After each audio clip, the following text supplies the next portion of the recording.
Subscribe, hype, like, click the notification bell and turn on all notifications. And donate with a super thanks donation in the comments section below for the unfiltered, unapologetic SeanzViewEnt, your home for WWE news, rumors, and backstage chaos. This is where gossip gets exposed around the clock. Now, here's your host, the brash SeanzViewEnt.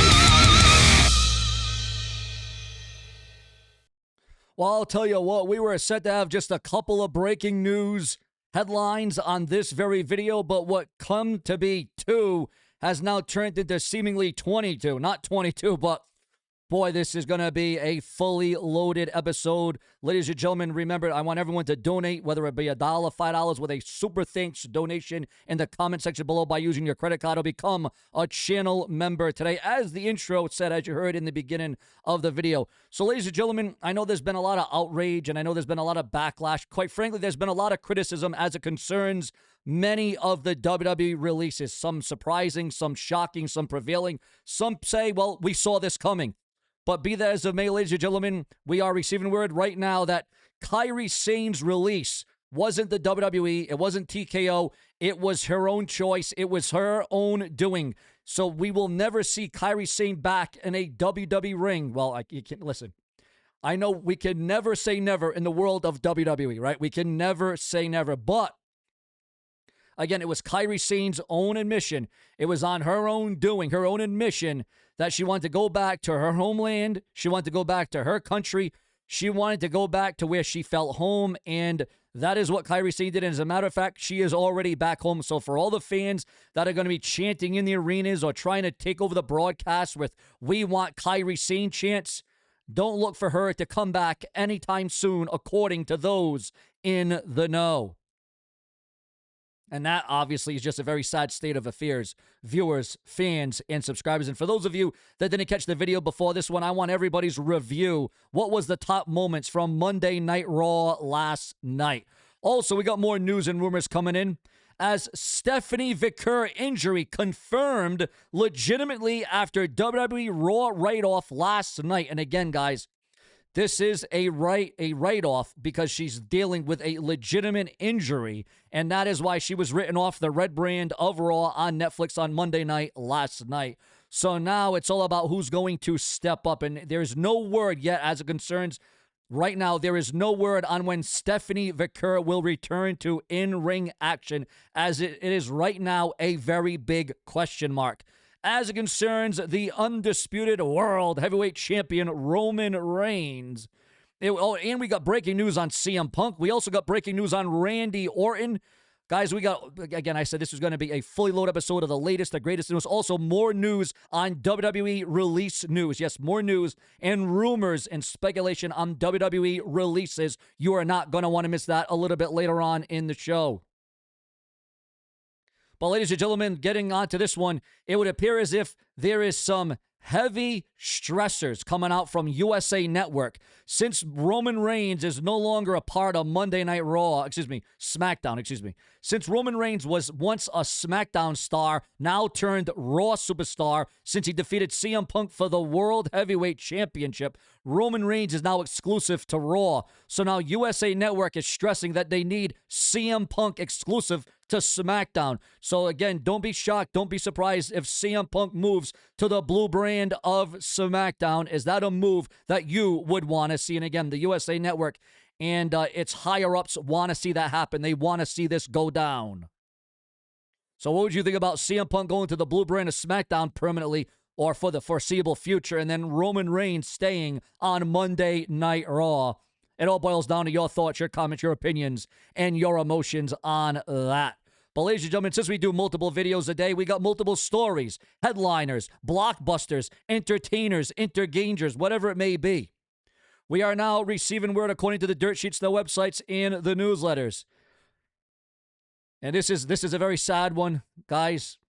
Missing WWE WrestleMania fan Mark Azard confirmed dead after family reveals the cause of death.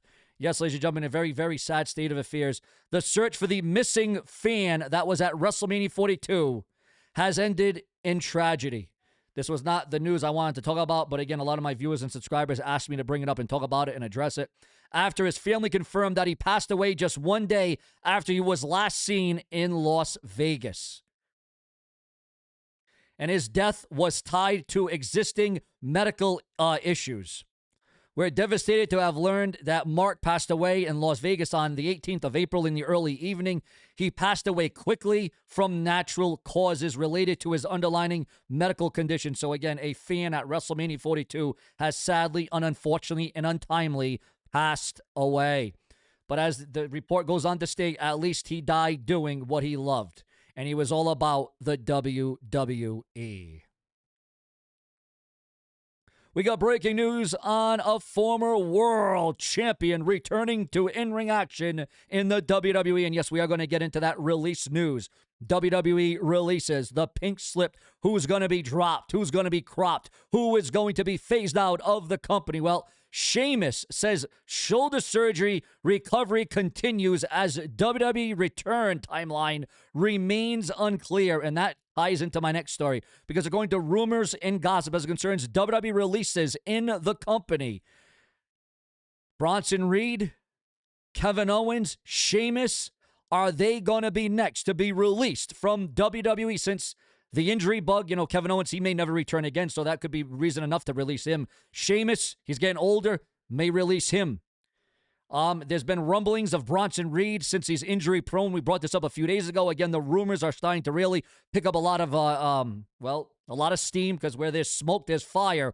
Will Bronson Reed, Sheamus, and Kevin Owens be released from the WWE next due to their injuries and just how serious and just how significant they really are? Also, what is going on between the WWE and the FBI? The FBI, well, Janelle Grant shares FBI letters on social media and turns comments off. Now, if you don't know who Janelle Grant is and what she has to do with the WWE in this massive lawsuit and the court proceedings and Vince McMahon and Triple H and the powers that be and TKO, you may want to do some research on that one. Also, ladies and gentlemen, Kevin Nash is blasting the Hulk Hogan Netflix documentary after a 3-hour interview gets just seconds of airtime. Also, how to watch WWE and AEW outside the U.S. in 2026. If you're a wrestling fan outside the United States, staying caught up with WWE and AEW in 2026 is less about chasing and more about finding. Also, TNA Impact. This is great news, good news for them. The TNA Impact viewership sees massive increase on April the 24th, 2026. Evil expected to make WWE debut imminently despite unassigned status.